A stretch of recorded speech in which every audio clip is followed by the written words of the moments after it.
Well, the conflict in the DRC has been topping the agenda along with the war in Sudan at the African Union summit taking place in Ethiopia. The stakes are high for the 55-member body as its leaders, as well as the UN, are worried the fighting could spiral into a wider regional conflict. The bloc is, however, frequently criticized for not taking more decisive action in the face of armed conflicts on the continent.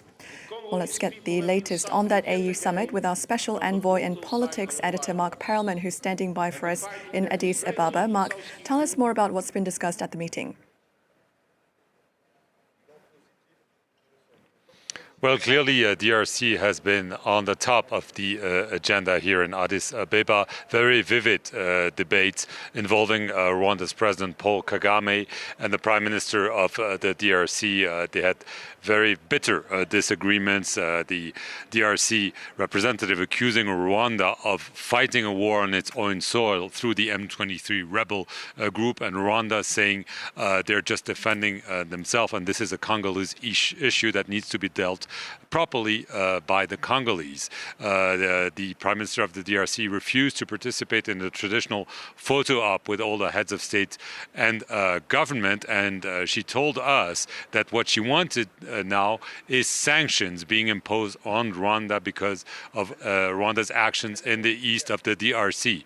But clearly this is not going to happen. I talked to a few diplomats there. They say the issue of sanctions is not on the table right now. They're calling for an immediate ceasefire and hoping that the regional organization, the Organization of Eastern African Countries and the Organization of Southern African Countries will be able to put together a mediation that will finally have the president of Rwanda and the president of the DRC sit together face to face and trying to iron out the issue before this risks sparkling a regional war here in the DRC and the neighboring countries.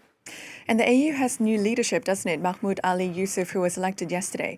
Tell us more about him and what his appointment now entails for the body. Well, he was elected. This is a surprise election yesterday after 7 rounds of voting. He is currently the Foreign Minister of Djibouti, a former French colony, very small country, and as a result, he was clearly not the favorite.